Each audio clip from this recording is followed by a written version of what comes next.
¿Qué tal? ¿Cómo están amigos y amigas de esta comunidad? ¿Qué les pareció esta entrevista que sostuvimos con Frida Gómez sobre el caso Lili Telles?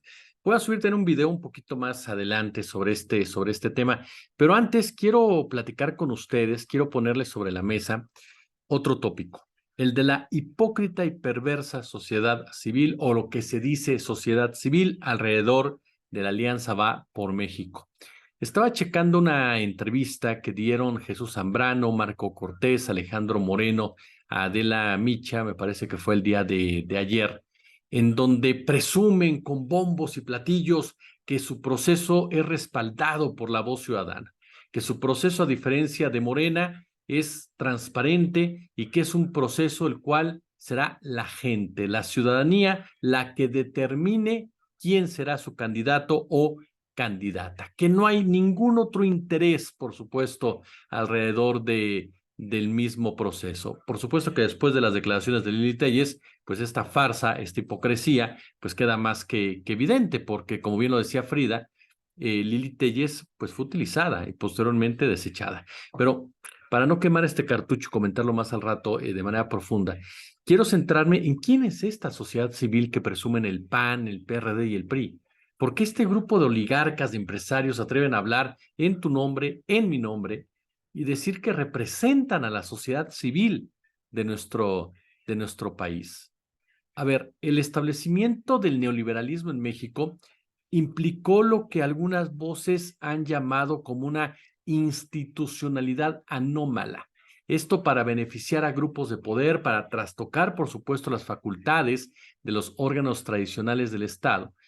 Hablamos de los órganos autónomos, y para llenar la ausencia del Estado en temas sociales, de fiscalización, de fomento a la democracia, por supuesto, la creación de falsas organizaciones de la sociedad civil que legitimaran, ¿no?, el trabajo que hacían los distintos gobiernos. Cuando el Estado mexicano se ve reducido por las políticas neoliberales, se busca, ¿no?, que diversas organizaciones civiles se hagan cargo precisamente de estos temas, y para ello el propio Estado les brinda dinero, les brinda recursos, financiamiento, es decir, las organizaciones de la sociedad civil que tendrían que cuestionar a un Estado que no cumpliera eran mantenidas por el propio Estado. Así o más bizarro. Bueno, hablamos de muchos recursos públicos, mucho dinero que se transfirieron a organizaciones ligadas a grupos de poder político y económico. Recuerdo muy bien un reportaje que realizó Álvaro Delgado, periodista, sin embargo, en donde ubica nombres y apellidos. Por ejemplo, el caso de Max Kaiser, quien fue abogado general del INE, de ahí saltó al gobierno de Calderón, ¿no? Después, por supuesto, se ligó a la Coparmex y finalmente fue integrante de Mexicanos contra la Corrupción y la Impunidad. Está el caso de Amparo Casar, que fue funcionaria de gobernación con Vicente Fox Quesada y después también integrante de Mexicanos contra la Corrupción y la Impunidad, que es mantenido por Claudio X González. Otros personajes con trayectorias similares son Juan Pardinas, ¿no?, funcionario del Instituto Mexicano de la Competitividad y que después se convierte en director de Reforma. ¿Qué me dicen de Jesús Reyes Roles, que fue funcionario de Pemex, integrante del Grupo GEA, Asociación Civil, y luego funcionario ejecutivo de consorcios energéticos? El caso de Guillermo Valdés, ¿no?, por ejemplo, que fue también de GEA, Asociación Civil, y después director del CISEN, ¿no? Pero que es un hombre que siempre ha defendido el interés privado. Una de los personajes más importantes, digámoslo así, de esta sociedad civil es Claudio X González. Eso no podemos dejarlo de lado. Señalado en diversas ocasiones por el tráfico de influencias, por los recursos, por supuesto, a su favor. Incluso él fue uno de los más importantes operadores de la reforma educativa de Peña Nieto. Todos recordamos ese audio en donde tacha a los profesores, a los maestros de huevones, y en donde fomenta, apoya y respalda la represión de Nochixtlán. Una represión que por supuesto no puede quedar en el olvido, porque fue el ejemplo palpable de cómo los empresarios, los oligarcas, le ordenan al Estado utilizar la fuerza pública y cómo el Estado responde de esa manera para humillar de esa manera al mismo. Y fue uno de los grandes beneficiarios, Claudio X González, de los fondos públicos del sexenio pasado. Después rompió con Enrique Peña Nieto y de ahí viene el ataque a través de sus distintos brazos periodísticos con trabajos, sí, interesantes, excepcionales, como fue la estafa maestra, pero a raíz de que hubo ese rompimiento entre Claudio X González y Enrique Peña Nieto. Ahora, Esta sociedad civil, insisto, es creada por la propia autoridad. Ha defendido a personajes tan nefastos, pero tan nefastos como Genaro García Luna. Fue el 8 de marzo del 2007 cuando se presenta la famosa guerra contra el narcotráfico, ¿no?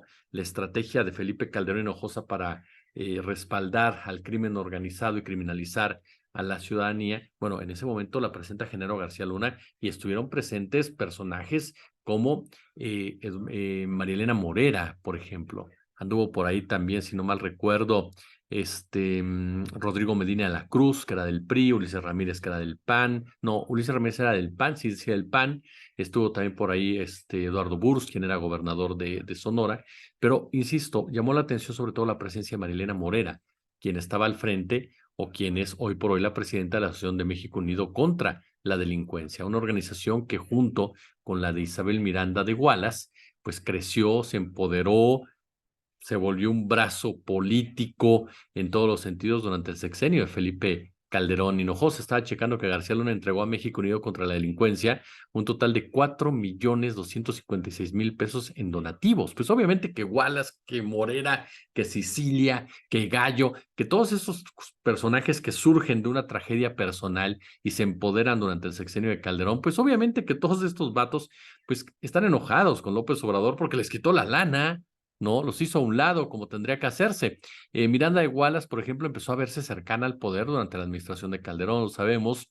E incluso Anabel Hernández, que es una de sus principales detractoras, en su libro, si no mal recuerdo, México en Llamas, la califica como una comparsa incondicional, ¿no? Que ha saboteado diversos movimientos sociales. Basta ver con lo que denunció Manuel Stills, que en el caso de Vallarta y de Cassés, Isabel Miranda de Wallace impidió que las presuntas víctimas fueran entrevistadas, no jamás permitió que se les indagara a fondo a estas presuntas víctimas que fueron sembradas literalmente para acusar a dos personas inocentes.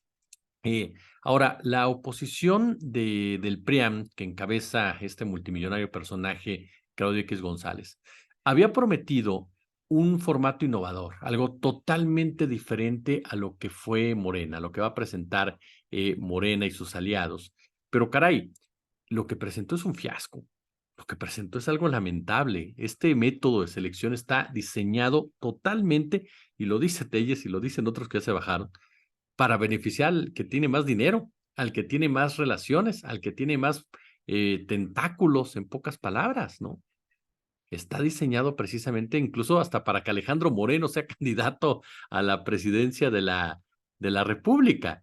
Entonces, basta ver, por ejemplo, también quiénes sean los integrantes de esta sociedad civil, ¿no? Que tanto criticaron a Morena por adelantar un proceso interno, por violar tiempos electorales, hicieron exactamente lo mismo, porque hay gente como, por ejemplo, Valdés Zurita, que bueno, Valdés Zurita que anda solapando fraudes por todos lados. Estaba Luis Carlos Ugalde, que está en el mismo tenor que Valdés Zurita. Andaban por ahí, que ya se bajaron, por cierto, Aguayo, Mariclera Costa, María del Carmen Alanís, Guillermo Sheridan. Todos ellos de plano dijeron con permiso, buenas tardes. Y bueno, ¿cómo estará realmente la simulación que hasta este elenco de anti-López Obradoristas de plano se desmarcó? De plano, este tipo de personajes como Ugalde, como Mariclera Costa, como Alanís, como Morera, como Sheridan, que son anti-López Obradoristas con ganas, decidieron bajarse. Y decidieron bajarse por el nivel, precisamente, por el nivel de falacia que está vendiendo la oposición. Claudio X González es el representante de la élite económica que, como su padre, defiende los intereses de la élite económica y ha sometido a las dirigencias partidistas en su propia mansión de Lomas de Chapultepec. ¿Para qué? Para que se unan a su proyecto en contra de López Obrador. Y ha creado toda esta mentira de una sociedad civil que no es ni sociedad civil, ni representa a la mayoría de los mexicanos y que únicamente está ahí para levantar el dedo y legitimar los peores actos de corrupción. ¿A ustedes qué opinan? Como siempre, un gusto, como siempre, un placer.